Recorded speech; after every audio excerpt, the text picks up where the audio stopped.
Ta là một linh hồ có thể đem đến vận may cho bất kỳ gia tộc nào. Để báo đáp ân tình năm xưa, ta đã hứa với tổ tiên gia tộc Giang ban phúc cho gia tộc họ suốt 500 năm. Vào năm thứ 490, thiếu gia nhà Giang bỗng dưng mắc bệnh hiểm nghèo. Chẳng còn bao lâu nữa để cứu chàng, ta hóa thân thành người để cưới chàng, để chàng bắt cá, kéo dài sinh mệnh. Cho đến nay, gia tộc Giang vẫn hết lòng tin tưởng vào thân phận, thậm chí còn lập miếu thờ để thờ cúng ta. Sau khi miếu thờ được Giang Yến lại giam cầm ta ở đó, mỗi ngày một bát thuốc độc để tra tấn ta, khiến ta đau đớn khôn cùng. Ta hỏi Giang Yến vì sao chàng lại đối xử với ta như vậy. Lúc này ta đã như ngọn đèn sắp tắt.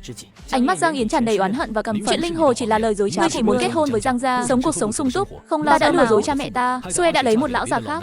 Tôi còn trẻ mà phải chết. Hắn vừa nói vừa giày vào tay chân ta, châm lửa, thiêu ta thành tro bụi. Và sau khi ta chết, hắn còn phong ấn hài cốt của ta vào nơi có trận, muốn ta vĩnh viễn không được siêu thoát. Công lực của ta bị tra tấn đến tan biến, ngàn năm tu hành trong một ngày hóa thành tro bụi. Và khi ta mở mắt lần nữa, trở về ngày ta hóa thân thành người, lời ngươi nói về việc Hải Dương bổ âm có phải là thật không? Ngươi chính là vị linh hồ đại nhân đó. Ba các nhìn thấy ấn ký linh hồ trên mu bàn tay ta, vội vàng thì thầm. Ta cúi đầu, nuốt xuống nỗi cay đắng trong lòng, nghĩ cách để lừa gạt vị phú nhân trước mặt. Đây chỉ là lời nói đùa. Không thể tin tưởng được, vị lão nhân dường như đã đoán được suy nghĩ của ta, muốn bác bỏ lời nói của ta. Nhưng ấn ký trên tay ngươi, với gia tộc chúng tôi, ấn ký linh hồ được truyền từ đời này sang đời khác, giống hệt nhau. Hắn vừa nói vừa định quỳ xuống van xin ta. Vì tổ tiên chúng tôi từng có ơn với ngươi, cứu lấy con trai ta. Lúc này, Giang Yến từ ngoài cửa xông vào, một tay đỡ lấy Giang Môn, ánh mắt đầy vẻ chán ghét. Ngươi đã bị hắn lừa rồi. Đây là giấy trần bệnh của ta từ phòng khám Tây y. Ta không mắc bệnh gì cả, tất cả chỉ là lời đồn đại vô căn cứ của ta. Nhìn Giang Yến đang cầm giấy trần bệnh và ánh mắt đầy căm ghét của hắn, biết rằng hắn cũng đã sống lại. Ta không cắt ngang lời hắn, để Giang Yến tiếp tục nói. Ta không mắc bệnh gì cả, đồ lừa đảo. Đừng hòng dùng những chuyện quái lực loạn thần để lừa dối mẹ ta. Ta liếc qua gương mặt tái nhợt và ánh mắt vô hồn của hắn, quyết định lần này sẽ giúp hắn. Giang công tử, ngươi nói chuyện trông rất tức giận, không giống người đang bệnh. Hơn nữa, không giống như trước đây, chỉ là tin đồn giang hồ mà thôi. Phu nhân chớ nên tin vào chuyện này. Lời nói của ta khiến Giang Yến sửng sốt, ánh mắt lộ vẻ nghi ngờ. Suốt đời này, mỗi khi ta nói mình không bệnh, phương pháp điều trị của Tây y, hắn đều sẽ phản bác. Sao lần này lại im lặng như vậy? Sau khi ta xác nhận rằng hắn đã rút tay ra khỏi tay bà Giang, bà Giang nhìn con trai mình với gương mặt tái nhợt, rồi lại nhìn lại một lần nữa cầu xin linh hồ đại nhân cứu lấy chàng.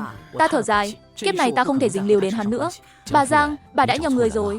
Ta không phải là linh hồ, ta đến từ đường của gia tộc Giang cũng chỉ để trú mưa. Khi mưa tạnh, ta sẽ rời đi, vốn tưởng có thể cùng hắn mỗi người một ngả.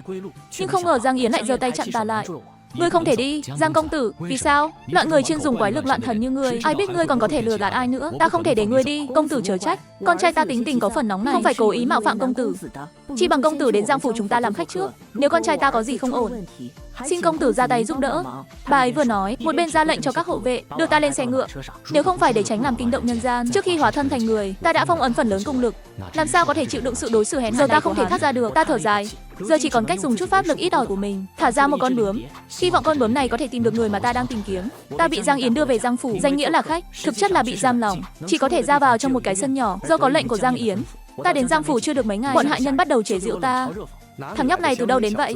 Con dám giả mạo linh hồ? Thời đại nào rồi mà còn tin vào chuyện thần thần quỷ quỷ? May mà thiếu gia chúng ta không mê tín, nếu không thì đã bị hắn lừa gạt rồi. Để leo lên cảnh cao, muốn nói gì thì nói, có Giang thiếu gia ủng hộ, bọn họ không thèm đến xỉa đến ta. Không lâu sau, họ mang đến cho ta một ít thức ăn, ta không cần ăn uống gì cả. Chỉ là khi nghĩ đến kiếp trước, những hy sinh của ta cho Giang Yến, chỉ cảm thấy thật nực cười. Kiếp trước, ta nói theo những vở kịch của nhân gian, những nhân vật trong đó đều thiện lương và vẫn chịu khó giặt quần áo bằng nước giếng lạnh buốt trong mùa đông. Tay ta bị còng đến tê dại. Ta vốn tưởng rằng vợ chồng nhân gian đều như vậy, không ngờ khi thực sự yêu một người, sẽ lo lắng chàng bị lạnh mà tự tay làm lò sưởi ấm. Nghe xem, mọi người ngoài sân đang bàn tán về chuyện tình của Giang Yến và sợ chàng bị lạnh cóng. Giang Yến còn tự tay làm lò sưởi cho nàng, thật không đáng. Vào ngày thứ 18, ta ra khỏi sân, muốn rời khỏi, nhưng lại bị mấy anh hoàn phát hiện, đưa ta đi gặp Giang Yến. Lúc đó ta mới biết, hôm nay là ngày đính hôn của Giang Yến và Lưu Tuyết. Ngươi là đồ bất tử, dám nhân lúc ta và anh Tuyết đính hôn mà bỏ trốn. Trong lòng ta giờ chỉ có một mình anh Tuyết. Ngươi hãy từ bỏ ý định đó đi. Lời nói của Giang Yến khiến ta không biết nói gì. Lúc này, Lưu Tuyết đứng bên cạnh đột nhiên mỉm cười với ta. Đây là gì của ta? Hãy lấy lại. Linh hồ công tử, bộ y phục này của người vẫn là kiểu dáng của năm ngoái. Gì à? Loại người xuất thân hèn kém như hắn sẽ không từ thủ đoạn nào để gả vào nhà giàu.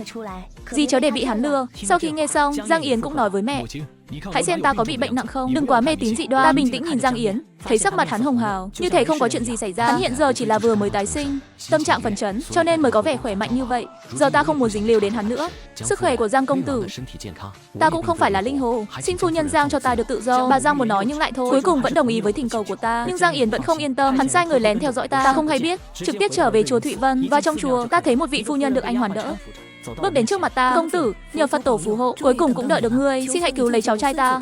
Công tử chớ nghi ngờ, Đây là lão phu nhân của phủ tướng quân Hoắc. Thiếu gia của chúng ta đã gặp chuyện, nhiều đại phu đều nói không thể cứu vãn. Lão phu nhân gần đây được Bồ Tát báo mộng, bảo rằng đến chùa Thụy Vân chờ một vị công tử, nói rằng mệnh cách của vị công tử này và thiếu gia tương hợp. Nếu thành thân, thiếu gia có thể hồi sinh. Đúng vậy, công tử, xin hãy tin ta. Sinh mệnh của cháu trai ta trông cậy vào ngươi. Chỉ cần ngươi đồng ý thành thân, nhà họ Hoắc chúng ta tuyệt không bạc đãi ngươi. Ta tuyệt không hoài nghi, bởi vì giấc mộng đó là do ta sắp đặt. Kiếp trước, ta bị tà trận áp chế, xin nữa mất mạng. Đúng lúc Hoắc Thần được an táng, việc hắn gần kề cái chết đã vô tình phá vỡ tà trận, giúp ta có thể nghỉ ngơi. Giờ ta cũng nên báo đáp ân tình. Rất nhanh, lão phu nhân liền loan tin ta muốn thành thân với Hoắc Thần. Thế nhưng không ngờ, người đầu tiên xông đến ngăn cản chính là Giang Yến. Ai cho phép ngươi thành thân? Ngươi là ai mà dám ngăn cản ta? Ta muốn thành thân thì thành thân. Ngươi có tư cách gì? Quả nhiên người vẫn ham hư vinh như vậy. Nếu không thể dụ dỗ ta, lại tính kế một lần nữa, muốn leo lên nhà họ Hoắc phải không? Hừ, ngươi quả được sao? Cuối cùng ngươi cũng chịu thừa nhận. Thay vì thành thân với tên khốn đó, chi bằng gả cho ta, còn hơn làm của phụ. Còn với ngươi, ta thà làm của phụ còn hơn gần gũi ngươi. Sau đó, cho đến ngày thành thân, bên ngoài vẫn yên ắng, nhưng vào ngày thành thân, Giang Yến đã xông vào, đứng chặn trước mặt ta. Ngươi đã đồng ý gả cho ta, làm vợ của ta. Ngươi còn muốn gì nữa? Gia tộc Giang giàu có quyền thế, sao ngươi không soi gương mà xem? Sao ngươi nghĩ rằng ta muốn gả cho ngươi? Trong lòng ta có ngươi. Giang Yến giận dữ chỉ tay vào ta, im lặng hồi lâu, đột nhiên phun ra một ngụm máu. Sau khi hắn ngã xuống đất, máu từ miệng, gương mặt đầy vẻ hoang mang.